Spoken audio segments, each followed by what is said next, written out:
Excuse me. Okay na po, nakapag-ikot na at hindi po nila makita kung ano po yung resulta nun. Pero okay na po lahat at safe na. So pwede na po kayong bumalik sa inyong mga kwarto. Thank you po ha. Thank you po sa inyong lahat. By the way, sa mga hindi pa po inaantok, sa mess hall po, meron po kaming hinandang midnight snack. Merong coffee, sandwich, at saka po hot chocolate. Opo, salamat po ha. Salamat po. Opo. Diretso po kayo sa mess hall, pero hindi po pwede na pinag-diretso. Ate Bobby, tingin mo ba itong fire alarm na ito konektado sa hinahanap niyo? Sa ngayon, hindi pa kami sigurado. Sige. Balitaan niyo na lang kami. Papahinga na kami, ha? Sige. Sige, Mayor. Sige. Ay, Mayor.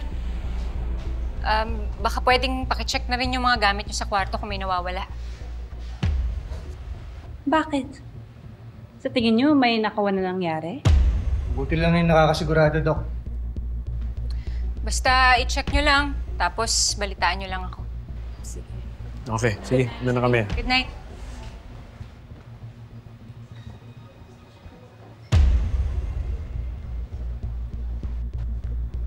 Ano iniisip mo, Bobby? Sir, hindi kaya si Dayan yung dahilan kaya nag-alarm? Bakit? Para iligtas si Emil.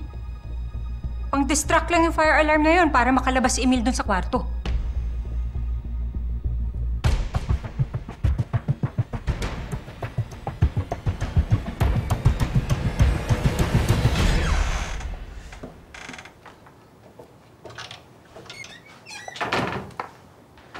Ano, kamusta? Everything seems fine. Ikaw? Well, konti lang naman yung gamit ko eh. Ikaw yung marami dyan eh. Grabe na experience natin sa retreat na to, no? Well, I gotta say, masaya ako nakikita nag-e-enjoy ka kasama sila Tonyo. Ibang Glenn yung nakikita ko. Ano ba tingin mo sa akin? Masyado kasing uptight. So, it's good to see you happy like this. Sorry, this other side of you.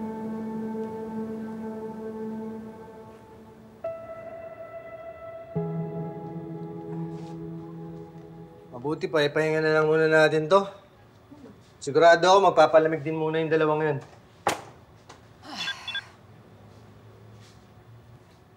Oh, sir. Nag-text si Mayor. Wala naman daw nawala na gamit dun sa kwarto nila. Kung pumasok din sila, Emil, wala namang nawalang gamit. Paano kung hindi talaga sila hinahanap natin?